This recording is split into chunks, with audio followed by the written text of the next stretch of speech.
هەرێمی کوردستان ئێمە هونەرمەندی زۆر ناودارمانێ هەمیشە مە ئاماژەی پێ ئەەکەین لە پرۆگرامی کورسات مەگەزین، بەڵام بەداخەوە هەندێک جار ئەم هونەرمەندانە لە هەرشتەمەنێکدا بێت بەداخەوە ماڵ ئاواییمان لێ ئەەکەن و بەڵام هونەرەکان هەمیشە بە بەرزی و بە نەمری ئەمێنێتەوە لای ئێمە. ئەمڕۆ هونەرمەندی شێوەکار قەرەنی جەمیل کۆچی دوایی کردووە، با پێکەوە بینەری هەواڵەکەی بین.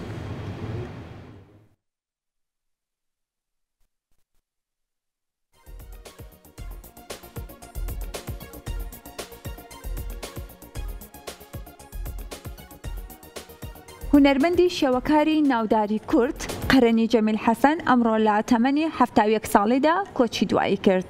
قەرەنی جەمیل یەکێکە لە هونەرمەندە دیار و بەرجەستەکانی مێژووی هونەری شێوەکاری کوردی بوو.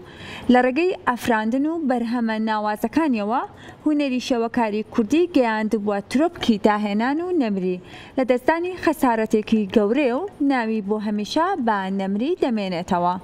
قەرەنی جەمیل حەسەن لە ساڵی 1954 لە شاری هەولێر لەدایک بووە و خوێندنی سەرەتایی و ناوەندی لە هەولێر تەواو کردووە.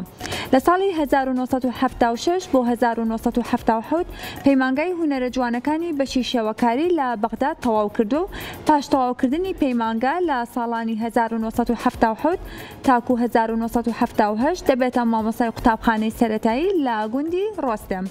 بەڵام پاش چۆڵکردنی ئەم گوندە لەلایەن حکوومەتی بەعسەوە لە ساڵانی 1970 بۆ 1970 دەگوازرێتەوە قوتابخانەی سەرەتایی گوندی ناوڕۆوین لە شارۆچکەی دیانە.